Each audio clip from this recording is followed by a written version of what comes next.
Hello everyone, 10th class. Today we are meeting after a very long time gap. आपके साथ classes शुरू में काफ़ी लगी बट देन 9th का सिलेबस पीछे रह गया था तो वहाँ ज़्यादा क्लासेस थी. आई होप आपका ज्योग्राफी का सिलेबस भी कोप अप हो रहा है. We have discussed almost 3 chapters. We have completed 3 chapters. But some of you have not submitted your complete work.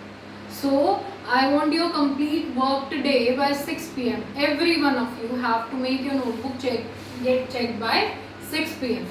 Okay? अब मैं हर बार यही बोलती हूँ कि 10th क्लास के बच्चे हो थोड़े से रिस्पॉन्सिबल हो जाओ. बोर्ड की क्लास है, मजाक में मत लो, otherwise you will be at risk. ठीक है?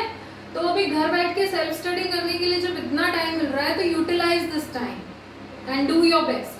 We are there to help you. Okay. So today it's 21st of May and we are actually going to revise for our Monday test. As you all know, we are having our Monday test of Political Science and Geography on 25th. पिछले test में क्या हुआ था? Political science का अलग paper था, geography का अलग था. इस बार दोनों का कंबाइंड होगा. 10 मार्क्स ईच. क्लियर? 10 मार्क्स की पॉलिटिकल साइंस आएगी, 10 मार्क्स की ज्योग्राफी. तो 10 मार्क्स की जो पॉलिटिकल साइंस का सिलेबस है, आपका सिलेबस होगा chapter 2, that is federalism. First chapter power sharing हम फर्स्ट टेस्ट में कर चुके हैं. Now we will see federalism in this test. तो फेडरलिज्म को रिवाइज कर लेते हैं क्योंकि काफी टाइम हो गया पढ़े हुए. So let's revise. So first topic which you have to discuss or which comes into your mind is definition of federalism. हम फेडरलिज्म पढ़ने वाले हैं. फेडरलिज्म है क्या? डेफिनेशन क्या है federalism? When the power gets shared, when the power gets shared between one central unit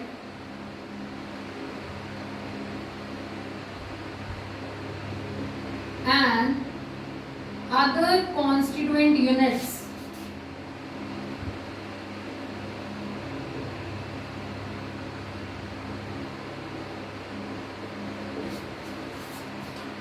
जब भी पावर को हम शेयर करें, ठीक है, पावर शेयरिंग हमने पढ़ी पिछले चैप्टर में कैसे होती है.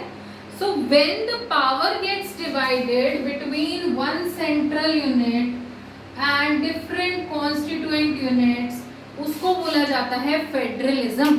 पावर सारी एक जगह पे नहीं होगी, डिवाइड हो रही है between the central unit and the constituent units. ये कॉन्स्टिट्यूएंट यूनिट्स कितनी भी हो सकती हैं, but usually federalism has 2 levels. If the statement comes that federalism can be practiced in more than 2 levels, that statement is true. 2 level से ज्यादा में भी पावर शेयरिंग होगी, उसे भी फेडरलिज्म ही कहा जाएगा. But usually the federalism has 2 levels. तो अगर स्टेटमेंट आए कि usually the federalism has 2 levels, तो वो भी ट्रू है. ज्यादातर फेडरलिज्म में 2 ही लेवल होते हैं, बट ऐसा नहीं है कि 2 ही होंगे, 2 से ज्यादा भी हो सकते हैं. ये समझ में आया कि फेडरलिज्म क्या है? Power sharing between a central authority and constituent units. Repeat it with me. Power sharing between a central authority and the constituent units is known as federalism. Usually federalism has 2 levels, but there can be more levels present. Clear? अब हमने श्रीलंका और Belgium पढ़ लिया था पिछले chapter में. Whatever happened in those countries, उसको repeat नहीं करवा रही हूँ, डरो मत. We have to discuss federalism in Sri Lanka and Belgium. कि वहां पे फेडरलिज्म हुआ या नहीं हुआ. श्रीलंका में तो मेजॉरिटेरियनिज्म था. श्रीलंका में क्या था? मेजॉरिटेरियनिज्म. कौन सी कम्युनिटी का? सिन्हाला स्पीकर्स.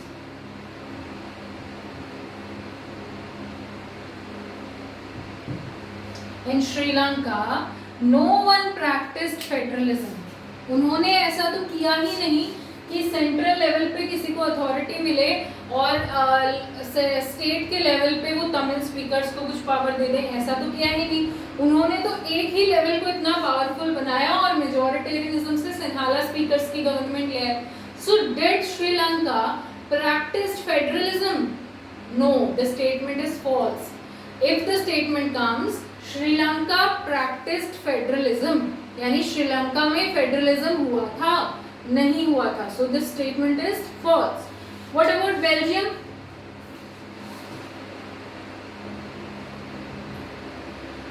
बेल्जियम की अगर हम बात करें तो उन्होंने रीजनल गवर्नमेंट को कुछ पावर्स दे तो रखी थी, पहले भी दी हुई थी, बट वो गारंटीड नहीं थी। जब उनका मन आ रहा था वो वापस ले सकते थे उन पावर्स को, सेंट्रल अथॉरिटी ही रूल कर रही थी। बट इन 1993 हमने डिस्कस किया था कि वहाँ पे 1993 तक 4 अमेंडमेंट्स हुए थे डिफरेंट, जिससे उन्होंने रीजनल गवर्नमेंट को पावर दी थी। तो आप ये देखो कि 1993 में एक चेंज वो लाए। उस चेंज में क्या हुआ कि उन्होंने रीजनल गवर्नमेंट को पावर कॉन्स्टिट्यूशन में लिख के दे दी, constitutionally written.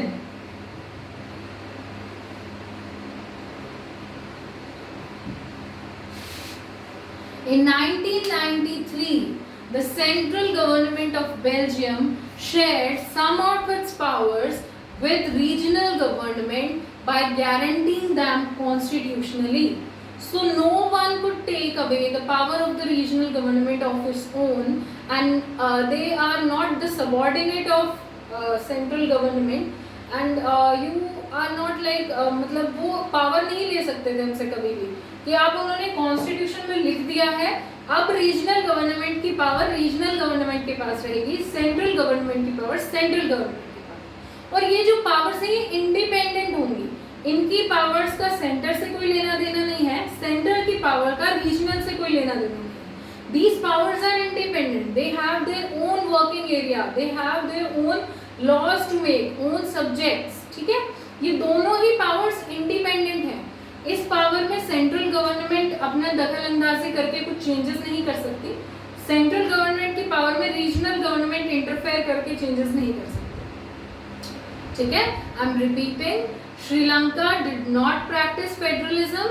Sri Lanka only had one central authority with majority government of Sinhala speakers, but Belgium in 1993 shared its power with regional government. उन्होंने अपनी regional governments को भी power दे दी और constitution में लिख के दे दी that these are now constitutionally guaranteed. No one can take away these from you. ठीक है, आपसे इन्हें कोई नहीं छीनेगा। इंडिपेंडेंट होती हैं ये दोनों पावर्स, ना सेंट्रल गवर्नमेंट की पावर पे प्रोविजनल गवर्नमेंट या फिर रीजनल का कोई लेना देना होता है, ना ही रीजनल गवर्नमेंट में सेंट्रल गवर्नमेंट का कोई रोल होता है। दोनों के डिफरेंट एरिया ऑफ वर्क होते हैं। ये समझ में आ गया? तो इसमें से आपको एक्सप्लेन करने का क्वेश्चन तो नहीं आएगा, but I can ask you these in MCQ that which country practised federalism. I will give you some exam options, Sri Lanka, Belgium etcetera. So अगर उसमें बेल्जियम है और श्रीलंका है तो you will choose Belgium. And which country among the following did not practise federalism? Sri Lanka. ठीक है, 1 mark question यहाँ से फ्रेम हो सकता है, 1 मार्क क्वेश्चन फेडरलिज्म से फ्रेम हो सकता है। फेडरलिज्म की डेफिनेशन दोबारा से रिपीट करते हैं, चलो। Power sharing between one central authority, एक मेन पावर होगी सेंटर में, उसके बीच में पावर शेयरिंग हो, और कॉन्स्टिट्यूएंट यूनिट्स यानी उसके नीचे एक सबऑर्डिनेट यूनिट भी हो, दोनों में जब पावर शेयरिंग कर ले वो, that is known as federalism. Usually federalism has 2 levels. 2 topic हो गए, आई होप ये क्लियर है आप लोगों को। I am giving you 5 to 10 seconds time, दोनों क्वेश्चंस को समझिए। कुछ भी अगर डाउट है रफ नोटबुक में लिखिए, लेक्चर के बाद आप मुझसे डाउट पूछ सकते हो।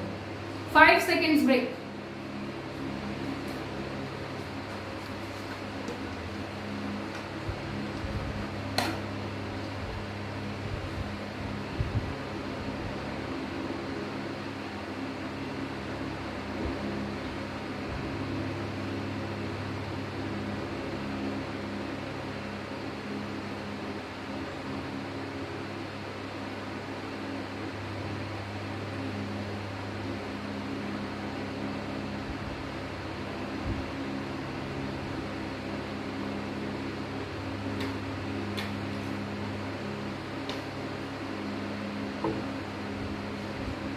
Okay. I hope you have seen both of the topics and you don't have any more doubts now. If you have any doubt, write it in your rough notebook. और जब हमारा लेक्चर खत्म हो जाए तो contact me on my personal WhatsApp number. ठीक है, आप मुझे कॉल भी कर सकते हो, आप व्हाट्सएप पे टेक्स्ट करना चाहो तो वो भी कर सकते हो. Now we have to write the difference between unitary country and federal country. दोनों में डिफरेंस बताना है. हमने फेडरलिज्म तो पढ़ लिया. एक कंट्री अगर पावर शेयरिंग करेगी तो वो हुई फेडरल कंट्री, नहीं करेगी वो क्या हुई, यूनिटरी. तो दोनों में बेसिकली डिफरेंस क्या है?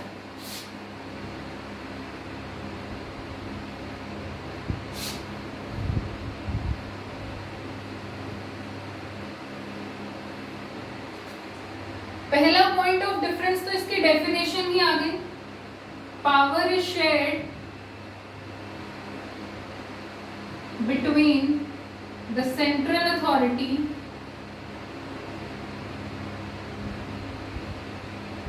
and subunits. ठीक है, पावर शेयरिंग होगी इसमें बिटवीन सेंट्रल अथॉरिटी एंड सब यूनिट्स. यूनिटरी में क्या पावर शेयरिंग होगी? नहीं होगी. Power is not share.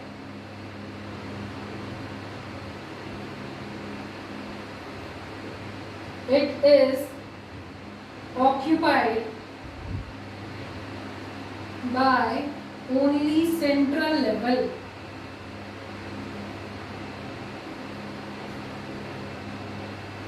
One level is present only.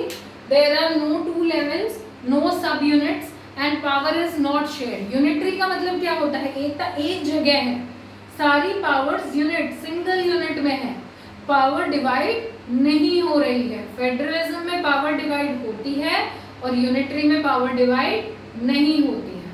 अब यहाँ पे पावर डिवाइड हो रही है अगर, ठीक है, तो ये इनको पावर शेयरिंग हो रही है तो डिफरेंट सब्जेक्ट्स होंगे, डिफरेंट एरिया ऑफ वर्क होगा. ठीक है, यहाँ पे क्या डिफरेंट सब्जेक्ट्स होंगे गवर्नेंस के? नहीं, सारी पावर एक ही के हाथ में होगी.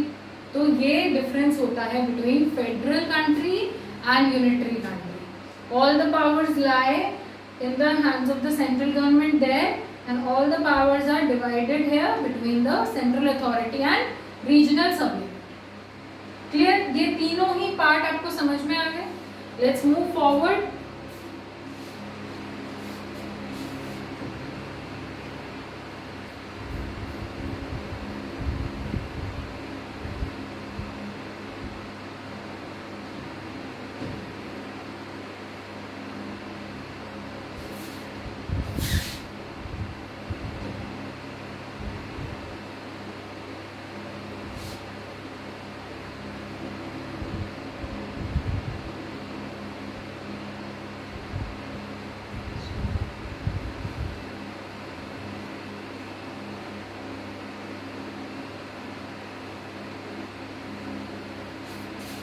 Okay, so let's start the new topic. Next topic is features of federalism. अब तक हमने बात कर ली कि फेडरलिज्म होता क्या है. अब उसके फीचर्स डिस्कस कर लेते हैं कि क्या क्या क्वालिटीज होती है फेडरलिज्म की. फीचर्स क्या होते हैं? Different points, different arguments, different things और पार्ट्स रिलेटेड टू फेडरलिज्म. क्या क्या क्वालिटी है उसकी, ये हम किस में देखते हैं? फेडरलिज्म में. तो थोड़ा डिटेल में आप फेडरलिज्म को समझ जाओगे. फर्स्ट पार्ट वही लिखोगे, power is shared between different parts, usually 2 levels, but there can be more than 2 levels. Second, power share is constitutionally guaranteed.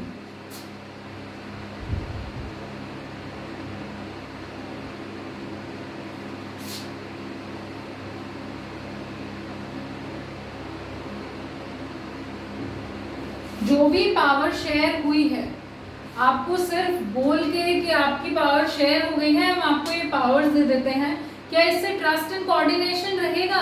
आप विश्वास कर सकते हो सेंट्रल गवर्नमेंट पे?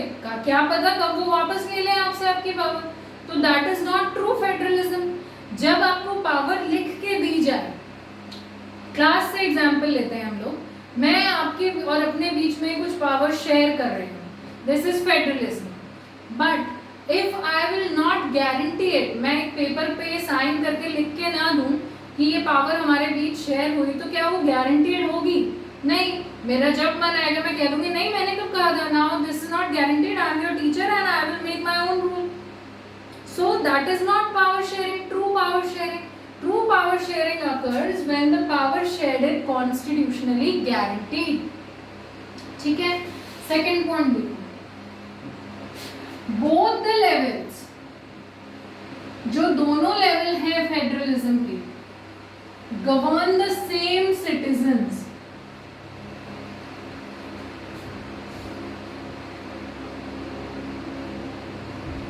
ऐसा नहीं है कि सेंट्रल लेवल कुछ स्टेट के लोगों को ही गवर्न करेगा, उन्हीं के लिए लॉज बनाएगा, उन्हीं के एडमिनिस्ट्रेशन को देखेगा. सेंट्रल लेवल भी आपके लिए काम करता है. कुछ भी अगर सेंटर पे लॉ बना आप पे लागू होगा, वो वहां पे कोई स्कीम या पॉलिसी निकली तो आप भी उसका फायदा उठा सकते हो. बट स्टेट गवर्नमेंट, आपकी जो खुद की राज्य सरकार है, वो आपके लिए भी कानून बनाएगी. ऐसा तो है नहीं इनके लिए तो सेंट्रल ने बना दिया, हम नहीं बनाएंगे. सेंट्रल गवर्नमेंट के भी सिटीजन्स हो आप, रीजनल गवर्नमेंट के भी सिटीजन्स हो, लोकल गवर्नमेंट के भी सिटीजन्स हो, बट उनका काम का एरिया अलग है. Separate jurisdiction.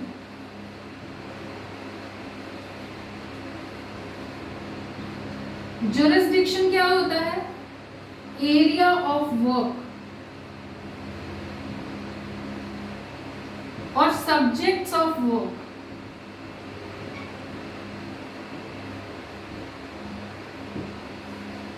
मैं किस लिमिट तक डिसीजंस ले सकती हूं, कितना काम मेरे लिए करना है, मेरी पावर्स यहीं तक हैं, वो होगा मेरा jurisdiction. Area of work, the subjects on which you can make laws, the subjects from which you can acquire the profit, the subjects on which you are required to make the governance of citizens, वो होता है आपका jurisdiction. कुछ central government का jurisdiction होगा कि इस area में सिर्फ राज्य सेंट्रल सरकार, केंद्र सरकार काम करेगी. कुछ स्टेट गवर्नमेंट का jurisdiction होगा कि इन चीज़ों पे स्टेट गवर्नमेंट काम करेगी आपके लिए.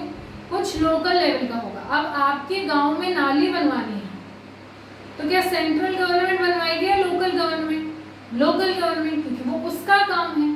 बट अगर आपकी खेती खराब होती है तो आपको सरपंच मुआवजा देंगे या राज्य सरकार? आपकी राज्य सरकार. ठीक है.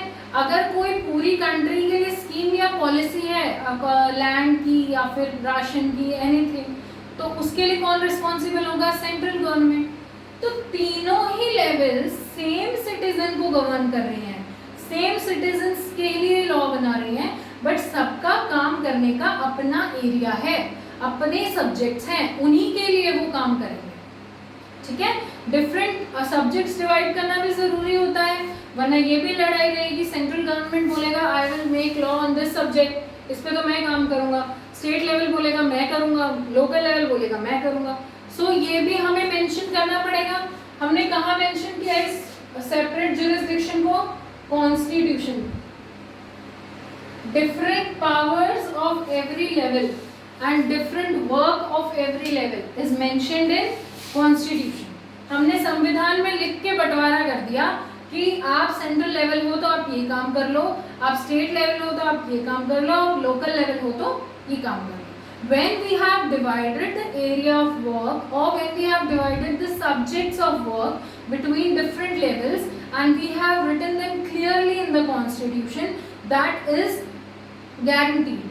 Now the power is guaranteed. अब कोई dispute हो, मान लो लिख दिया हमने, फिर भी dispute आ जाए. Fourth point, if dispute arises,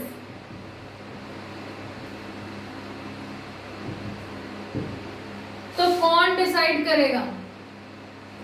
court, judiciary. Judiciary will decide. ठीक है. और ये जुडिशरी में हाईएस्ट कोर्ट यानी mostly supreme court. Who is the highest authority judiciary in our country? Supreme Court. Okay. So if the dispute arises between the jurisdiction of different levels, अगर कोई विवाद आता है कि ये काम किस लेवल के अंडर आएगा और किसका एरिया है, किसका सब्जेक्ट है, तो किसका रोल आ जाएगा? जुडिशरी का.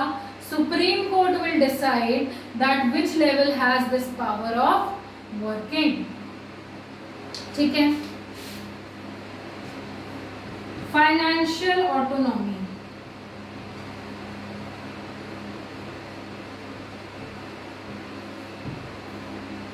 फाइनेंशियल ऑटोनॉमी, फाइनेंस आपको पता है रिलेटेड टू मनी है, related to all the cash और एनी सॉर्ट ऑफ पेमेंट. जो भी रेवेन्यू आ रहा है किसी राज्य का, किसी देश का, वो फाइनेंस है. ऑटोनॉमी, खुद का अधिकार. ठीक है, मेरा स्वयं अधिकार. मेरे फाइनेंस में मेरी ऑटोनॉमी है. Yes, if I don't have the right, I have to report to my father, then I am independent of the financial autonomy. No, I don't have the autonomy. My father will give me the money. समझ में आया कि autonomy क्या होती है? खुद का स्वयं अधिकार हो जब पैसों पे, that is financial autonomy. तो तीनों ही लेवल्स की क्या ऑटोनॉमी है, कितने पैसे वो खुद अपने एरिया में गवर्न कर सकते हैं, कहाँ से रेवेन्यू कौन लेगा, कौन सा टैक्स किसके पास जाएगा, ये सब हमने कॉन्स्टिट्यूशन में लिखा है. और सब लोग अपनी फाइनेंशियल ऑटोनॉमी रखते हैं. गांव के से रिलेटेड अगर आपको कुछ टैक्स देना पड़े किसी भी सब्जेक्ट से रिलेटेड, कि गांव में डीडीटी का छिड़काव होना है, तो वैसे तो सरकार पैसे देती है, पर अगर आप लोग डिसाइड कर लो कि हम सिटीजन्स थोड़ा सा रोल निभा दें, तो आप लोग जो पैसा दोगे वो फाइनेंशियल ऑटोनॉमी किसकी हुई? पंचायत की, लोकल लेवल की. If you will give some state tax, जैसे स्टेट जीएसटी होता है, तो वो पैसा किसके पास जाएगा? आपकी राज्य सरकार के पास. Central GST, central tax, income tax जो आप देते हो, वो कहाँ जाएगा? सेंट्रल लेवल के पास. तो तीनों ही लेवल्स के पास अपनी फाइनेंशियल ऑटोनॉमी है. कुछ पैसा राज्य सरकार को जो मिलेगा कि इस पैसे से आपको अपने राज्य की डेवलपमेंट करनी है, वो पैसा ऐसा नहीं है कि कभी भी सेंट्रल गवर्नमेंट वापस ले लेगी, नहीं वापस दे दो हमें हमारा पैसा. No, they have their own financial autonomy. उनके पास खुद के फाइनेंशियल रिसोर्स डिसाइडेड हैं पहले से, कोई भी डिस्प्यूट ना हो. इसलिए क्या फाइनेंशियल ऑटोनॉमी कौन से लेवल के पास होगी हमने पहले ही बता दिया है. फाइनेंशियल रिसोर्सेज जहाँ से आप लोग टैक्स ले सकते हो वो भी हमने पहले ही क्लियरली मेंशन कर दिया है. Financial autonomy of each level in federalism is guaranteed. No dispute can arise because we have clearly defined the area of tax arrangement. कहाँ कहाँ से आप टैक्स ले सकते हो? We have defined their financial autonomy. Clear? अब एक feature और है फेडरलिज्म का, पावर शेयरिंग हुई है, बट इसका मतलब ये नहीं है कि राज्य सरकार सिर्फ अपने राज्य के बारे में सोचने लग जाए, सेंट्रल गवर्नमेंट के बारे में सोचे ही ना, और सेंट्रल गवर्नमेंट सिर्फ सेंटर के हिसाब से सोचे, कंट्री की डाइवर्सिटी को भूल जाए कि हमारे यहाँ पे डिफरेंट कल्चर्स हैं, डिफरेंट रिलीजन हैं, डिफरेंट लैंग्वेजेस हैं, हमें उनकी ग्रोथ के बारे में भी अलग अलग लॉज बनाने हैं, वो भूल जाए. ये भी नहीं होना चाहिए. और ऐसा भी नहीं होना चाहिए कि स्टेट सिर्फ अपने डेवलपमेंट की सोच दे, सेंटर को भूल जाए. So in federalism we have to maintain unity of the country. Unity of the country should be maintained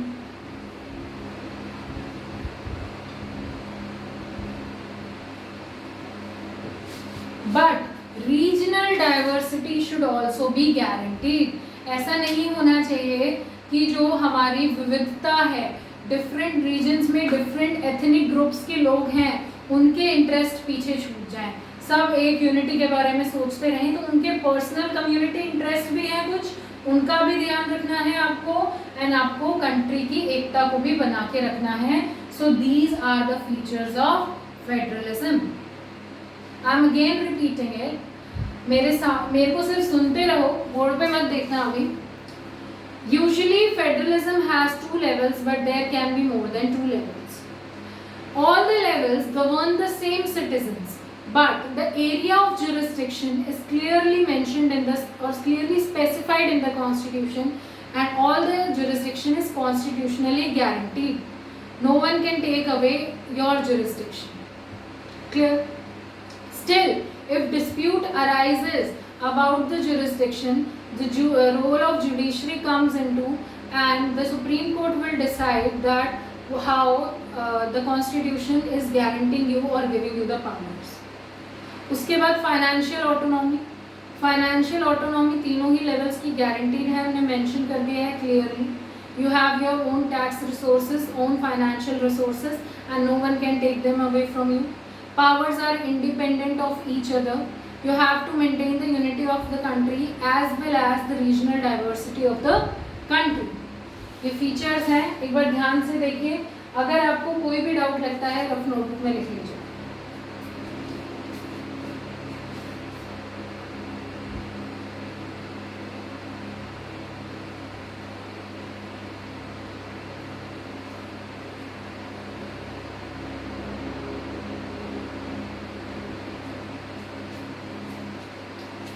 I hope all the points are clear to you. So today we have discussed 4 topics. What is federalism? Federalism in Sri Lanka and Belgium. Difference between federalism and unitary nation, and features of federalism. चारों ही बहुत important topic हैं, and आप इस video को 2 बार देखोगे at least, ताकि completely topics revise हो जाएं. मंडे टेस्ट के 4 टॉपिक्स हमने आज रिवाइज कर लिए, बाकी के टॉपिक्स हम कल कंटिन्यू करेंगे. By Monday you will get all the topics revised. Saturday तक हम कंप्लीट कर देंगे, ठीक है. You will get one assignment on Friday. You have to solve that assignment and practise for Monday test. And I request all of you to be present on Monday test. सबको presence रखनी है अपनी, कोई भी test देने से नहीं डरेगा, ठीक है. Have a good day.